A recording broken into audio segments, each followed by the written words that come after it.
大家好，我是小平，欢迎回到小平的频道。新年期间，大家最喜欢做什么呢？是出去小游一下，还是跟亲朋好友小聚一下？今年是个特殊年，估计大家都会在家里，少不了亲朋好友小聚一下，小酌一下。今天呢，就为大家带来一个我个人非常喜欢的一款下酒小菜——金蒜虾的改良金蒜香辣虾。首先将虾洗干净开背，加入1小勺盐和少许的黑胡椒，拌匀腌制。在虾腌制的同时，我们来处理配料。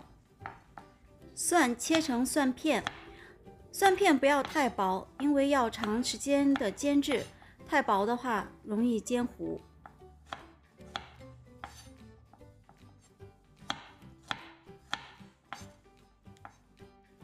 干辣椒剪成小段儿，如果喜欢吃辣一点的小朋友，可以把辣椒籽也留下，一起烹饪。如果不喜欢太辣的，可以少用几个辣椒，不要留辣椒籽，因为辣椒最辣的部分其实就是辣椒籽了。这一次我们要处理的食材呢，也就很简单，到现在我们就处理完了，可以下锅开始炒制了。在炒锅中加入像平时炒菜一样多的油，在油还没有热的时候就把花椒放进去，因为太高的油温会让花椒变苦，保持小火低油温，然后加入蒜片，同样保证小火低油温，一定要慢慢的煎，这样才能把香味煎出来，而不会煎糊。今天用到的油是我平时会准备的葱油，葱油再用来油泼辣子，或者是拌凉菜、炒菜也都很好。如果大家喜欢的话，给我留言，我会出一期怎么制作葱油的方法。看到蒜开始慢慢变色的时候，放进去辣段，同样用小火温油来煎炸。如果喜欢吃脆脆的辣椒的小伙伴，可以提前把辣椒跟蒜一起放进去，用小火慢炸，这样炸出来的辣椒呢，就可以空口吃了，脆脆的。当蒜瓣变色，辣椒的香味炒出来，这个时候就可以把虾放进去了，一起炒制。虾放进去以后呢，这个温度可能会变低一点，可以稍微调高一点点的温度，但是还是要保证温度不能过高。加入1勺料酒，继续翻炒。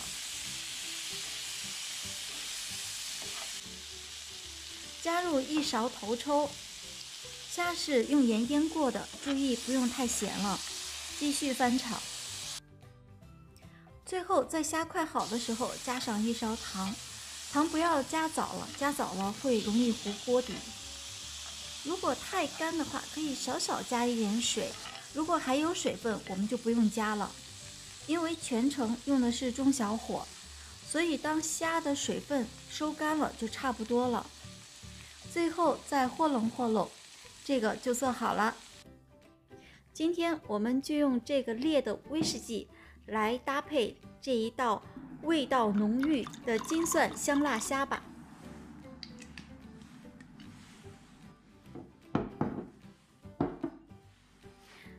先来尝尝虾，虾肉是非常的入味儿，也很嫩，不是特别的辣，可能是因为有糖综合了辣味儿，辣中带点甜，而且还带有焦香的味道。如果问我虾、蒜哪个更好吃，其实我的指头更好吃。再来一口虾一口酒，这年过得真是太舒坦了。如果喜欢我的视频的小伙伴，欢迎订阅、点赞、关注哦！谢谢大家的收看。